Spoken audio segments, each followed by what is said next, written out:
Fala pessoal, beleza? Hoje a gente vai começar o estudo do sistema nervoso.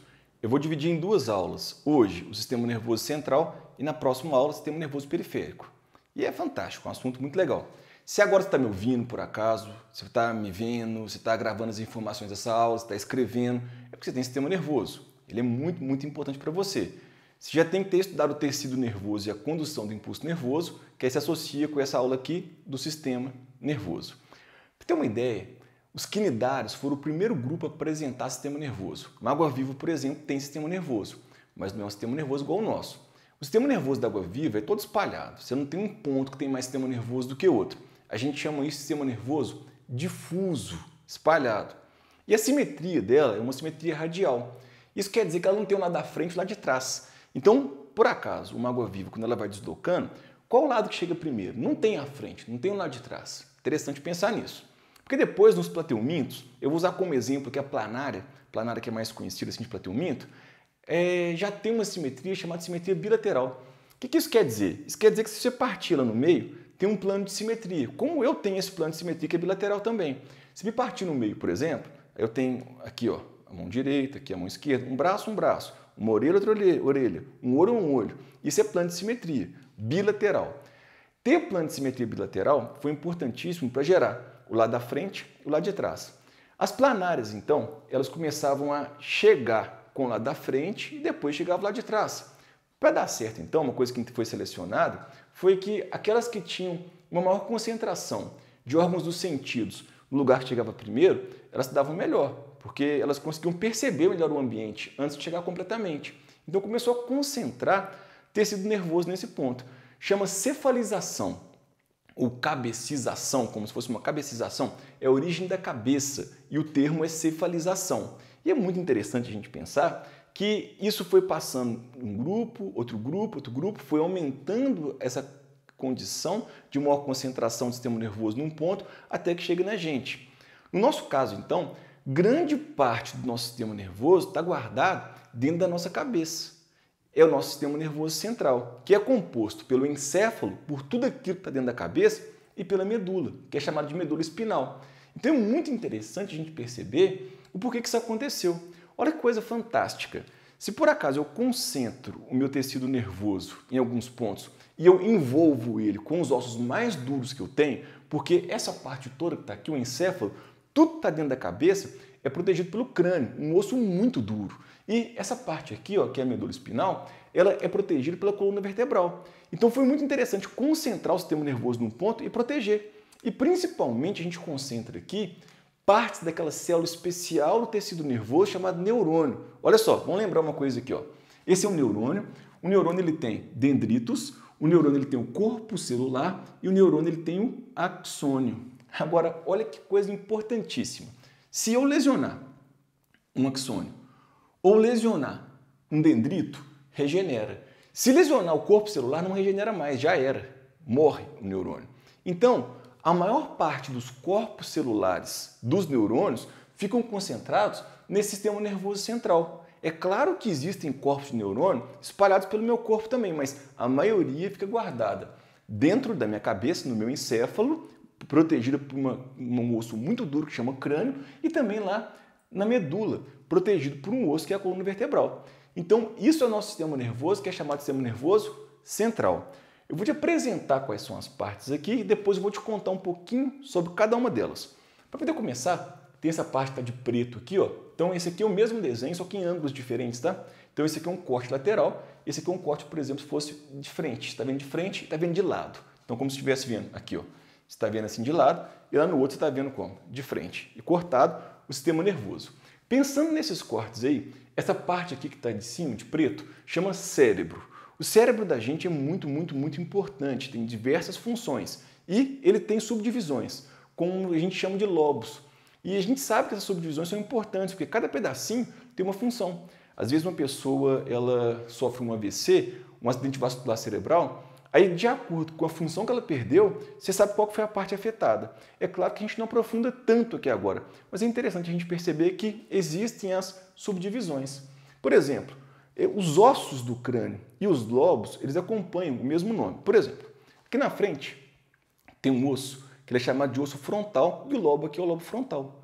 Lobo frontal aqui nos mamíferos, ele é desenvolvido e no nosso caso, nós humanos, nós temos muito mais desenvolvido que os outros mamíferos, o que faz a gente ter essas diferenças com relação ao pensamento, com relação à memória, com relação ao raciocínio, que é tão importante para a gente. Então tem essa diferenciação.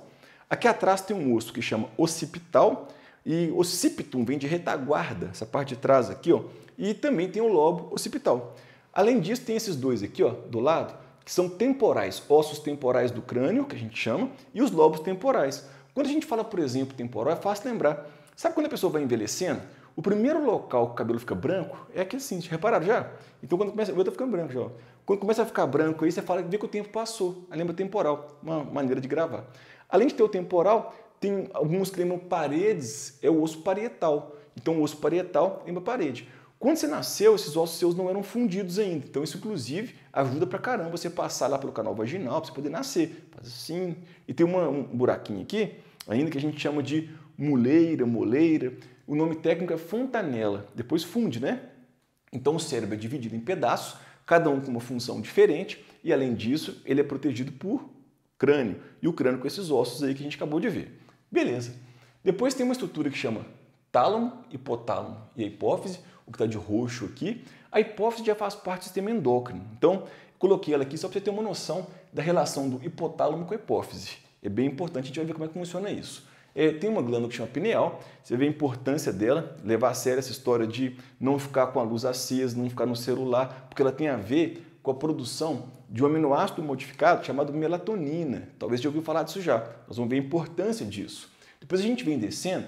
Aqui de verde tem uma região que chama mesencéfalo, depois tem a ponte, depois tem o bulbo. Bulbo ou medula oblonga. E aqui é a medula espinhal. Para poder começar a entender esse estudo, a gente vai entender também que toda essa estrutura é revestida por membranas. As membranas revestem a estrutura do sistema nervoso central. Então nós temos 3 membranas envolvendo. Uma dessas membranas é chamada de dura mater, a outra é aracnoide e pia mater. São as meninges. Já ouviram falar das meninges?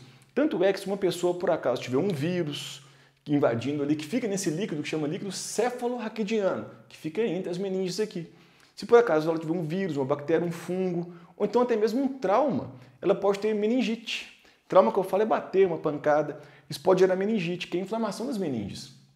Um sintoma clássico de meningite é que a pessoa com meningite ela não consegue colocar o queixo no peito. Você fala com ela assim, ó, coloca o queixo no peito, ela trava, não consegue. Então, um sintoma interessante. E para lembrar o nome, não é difícil não, olha só. Pia mater, pia é primeira, é a primeira. Gravou? Uma prova fechada, você não vai errar isso nunca. Aracnoide, observe que lembra algumas teias de aranha. E por ela passam, inclusive, vasos sanguíneos ali, ó, vascularizado. E dura mater está ligado ao osso, que é duro. Então, dura mater, aracnoide, pia mater. Essas são as meninges que vão envolver todo o sistema nervoso central. Envolve a porção da medula, envolve aqui o cérebro, envolve tudo. Tudo bem? Então isso é muito importante. Agora vamos falar de cada pedacinho e suas funções. Aí é o mais interessante. Vamos começar então pelo cérebro, que também é chamado de telencéfalo. O nosso, inclusive, desenvolvido, e nós somos girencéfalos. Essa palavrinha aqui, ó. Quando a gente pensa girencéfalo, é porque o nosso cérebro ele é todo cheio de dobras. É muito importante pensar no porquê dessas dobras. Se você compara o tamanho do cérebro de um elefante com o de um humano, o do elefante é muito maior. Só que o cérebro do elefante é liso, ele não tem essas dobras que nós temos.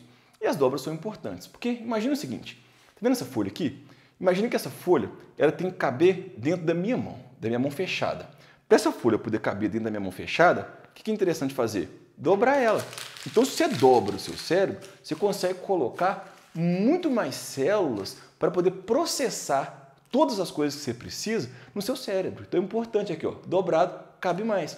Por isso, então, que nós somos girencéfalos. Nosso cérebro é todinho dobradinho. Além disso, ele é subdividido em 2 hemisférios. O hemisfério esquerdo e o hemisfério direito. E unindo os 2 hemisférios, tem um corpo que chama corpo caloso. Uma coisa legal é que quando eu mexo o braço direito, por exemplo, quem coordena é meu lado esquerdo do cérebro. Quando eu mexo o lado esquerdo, quem coordena é meu lado direito do cérebro. É porque os nervos eles vêm subindo e eles cruzam. Então isso é bem interessante. Então, por acaso, agora eu estou mexendo aqui meu braço direito e quem está coordenando? O lado esquerdo do meu cérebro. Às vezes a pessoa sofre um AVC e ela perde o movimento em um dos lados, mas o outro lado continua com o movimento. O AVC, o acidente vascular cerebral, tem a ver com morte de células, porque faltou sangue ali para elas. Faltando sangue, falta oxigênio, faltando sangue, falta nutrientes, glicose, por exemplo, e as células acabam morrendo. Isso vai afetar. Então tá aí o lado direito e o lado esquerdo. Uma outra coisa interessante quando a gente olha para o cérebro da gente é que tem uma porção mais externa e uma porção mais interna. Na porção mais externa a gente chama de córtex, córtex cerebral. É uma das partes mais importantes do cérebro. Por que o córtex é tão importante? Quando a gente pensa nos neurônios, existe então o dendrito, o corpo celular, e o axônio. As coisas são processadas no corpo celular, que é tão importante que eu falei para você e que não regenera. E uma coisa interessante é que nessa região mais externa, que eu vou destacar mais um pouquinho aqui, ó, essa região no córtex, a gente encontra muito corpo celular. Então essa região, inclusive, ela muda de cor, ela fica mais escura. E ela é chamada de quê? Massa cinzenta. Então a gente fala assim, ó, a massa cinzenta do cérebro fica onde? Fica na porção mais externa, no córtex. E ali o processamento. Agora que você está lembrando o comecinho da aula, na hora que eu falei do quinidário, lembrou? É porque é essa parte que processou para você poder lembrar, ok? Além disso, a porção mais interna, ela vai ter mais o quê? Dendritos e axônios. Como ela tem mais dendrito e axônio, vai ser a massa branca. Mas o que é massa branca? Lembra da bainha de mielina? Que é a bainha de mielina, ó. Ela tem lipídio. Como ela tem lipídio, fica mais claro. Então, onde tem o corpo celular fica mais escuro e onde tem dendritos e axônio fica mais claro. Então, essa porção mais externa tem mais corpo de neurônio e a porção mais interna tem mais dendrito e axônio. Por isso, então, mudam as cores. Quando você vai estudar anatomia, que você pega um cadáver e fatia o cérebro dele, você consegue perceber isso. Não é bem um cinza, não. É quase um roxo, é meio arroxeado a porção cinzenta. E a porção branca é mais branca mesmo, ok? Então tá aí, essas são as partes. Tá, agora quais que são as funções do cérebro? Isso é a coisa mais legal. Função é muito interessante a gente entender. Então, eu coloquei de uma forma geral para a gente poder entender que a função vai ser uma coordenação. O cérebro ele coordena várias coisas. Por exemplo, ele coordena a função psíquica. A fala, por exemplo, é cerebral. Eu estou falando, para poder falar, eu estou usando o meu cérebro. Além da fala, memória. Memória, lembrar as coisas. Memória é treino. Quanto mais você treinar, mais memória você vai ter. Vocês, por acaso, estão estudando para o vestibular, é muito importante estudar muito todos os dias. Você vai reparar uma coisa. Às vezes hoje você vai pegar uma apostila, você demora para gravar as coisas. Depois de um tempo na faculdade, principalmente se for uma faculdade que exige muito estudo, você vai ler um capítulo inteiro e vai lembrar. Por quê? Você treinou. Então, memória é cerebral. Uma outra coisa legal, pensamento. O pensamento é cerebral. Eu estou pensando. Agora, para falar para vocês, o que eu estou fazendo? Eu estou pensando e estou usando a minha memória para poder lembrar as coisas. Então, eu lembro com a memória e penso. Juntar a memória com o pensamento chama raciocínio. Raciocinar é gostoso demais. A melhor parte quando você está estudando é quando você começa a raciocinar. Você junta uma coisa com a outra. Você fala, nossa, que doido, essa matéria é muito legal. É porque você já tem o quê? Você tem memória e está pensando. É o raciocínio. Pensamento é uma das coisas mais legais que tem no mundo. Com o seu pensamento agora, você pode sair daqui e ir para uma piscina e nadar. Você pode nadar nesse momento, você pode voar, você pode ir para outro país, você pode beijar a pessoa que você quer beijar. Isso tudo no seu pensamento. E o seu pensamento é só seu. É a única coisa que é só sua, seu pensamento. Ninguém sabe o que você está pensando. Agora, sabe o que eu estou pensando? Não. É impossível você saber o que eu estou pensando se eu não falar. Então, o pensamento é uma coisa fantástica. E tem a ver com a função psíquica do cérebro. Primeira coisa. Fechou. Uma outra coisa é a função motora. Quando eu penso na função motora, movimentos voluntários. Movimentos voluntários dos músculos estriados esqueléticos. Você lembra que é voluntário? Por exemplo, eu quero levantar o meu braço direito. E movimentos bruscos, porque os movimentos finos têm a ver com o cerebelo, a gente vai ver isso. Tipo desenhar isso aqui, ó. Desenhar isso aqui, cheio de detalhe, isso é cerebelo. Agora, cérebro, movimento brusco, dá um soco, é o quê? Cerebral. Legal a gente pensar nisso. Motor é movimentos bruscos. E ele também faz a coordenação sensitiva. Térmica, para você ver se está frio ou está calor. Encostei aqui no quadro agora, o quadro está mais frio que a minha mão. Isso é meu cérebro que interpreta. Então, térmica. E, encostei minha mão, tato. Você pode, inclusive, desenvolver mais o tato. Aí você vê uma pessoa que é cega, ela desenvolve tanto o tato que ela pega uma nota, ela passa a mão na nota assim, ó, e ela sabe qual nota que é, qual valor que é, porque desenvolveu muito esse tato. Então, o tato, dor é uma coisa fundamental para proteger a gente. Se você não sentisse dor, você ia quebrar a perna e ia ficar andando com a perna quebrada. Tem algumas pessoas, existem pessoas que por acaso elas têm esse problema, elas não sentem dor. Tem uma menina que é americana que ela não sente dor. E todo dia quando ela chega em casa, a mãe dela tem que olhar se ela quebrou alguma coisa. Porque às vezes ela chega em casa com o dedinho quebrado aqui virado e a mãe pergunta, como é que foi o seu dia? Ela fala, foi ótimo, foi maravilhoso, meu dia foi muito legal. E o dedinho está virado, quebrado. Aí quando a mãe olha, está quebrado. Dor é para te proteger. Tanto é que se você tiver um machucado muito severo, muito grande, não vai nem doer. E claro que dependendo da situação, você está com adrenalina muito alta também, você não sente dor. É muito comum um acidentado de moto, quando ele cai no chão, ele rebenta a perna, depois ele levanta e põe a perna no chão e cai de novo, porque está quebrado. Ele não sente. Dor é uma proteção que a gente tem. Além disso, os sentidos aqui, ó, audição, olfação, sentir o cheiro, gustação, visão, tudo isso aqui tem a ver com o cérebro da gente. Na porção que é o posterior, que é o occipital, o lobo occipital, é que principalmente forma a visão da gente, que forma a imagem. Então a gente tem que interpretar o mundo assim. Então essas são as funções do cérebro. Então a função da coordenação psíquica, motora e sensitiva. Beleza. Passamos pelo cérebro então. Agora vamos falar de quê? Número 2, cerebelo. O cerebelo é muito legal, muito legal. É muito massa a gente pensar que o cerebelo tem a ver com equilíbrio. Então, equilíbrio tem como assim um equilíbrio? Vamos pensar? É claro que ele está associado a algumas partes do nosso ouvido e também com a nossa visão. Então, para ter o equilíbrio, cerebelo. Você equilibra aqui, ó. Agora, depois, quando você estiver assistindo essa aula, faz assim, ó. Você equilibra, depois fecha o olho e vê se fica mais fácil ou mais difícil. Fica mais difícil, porque tem auxílio daqui também. E tem um líquido do ouvido que é muito importante, tanto é que quando você começa a rodar assim, ó, você vai rodando. Aí quando você para, parece que continua rodando, sabe? É para te dar a sensação de você está em pé, você está deitado, ele faz essa leitura. Criança, quando descobre esse líquido, fica maluca, fica doida, começa a rodar, brincar de rodar, cair no chão. Já repararam já? Ele está descobrindo as funções aí do seu equilíbrio. Então o equilíbrio tem a ver com o cerebelo, tem a ver com o ouvido também, e tem a ver também com a visão. Esses três, o cerebelo ajuda muito. E movimentos finos. Por exemplo, enfiar a chave na porta. Isso é um movimento fino. Colorir, desenhar. Movimento fino, cerebelo. Porque dar soco é cerebral.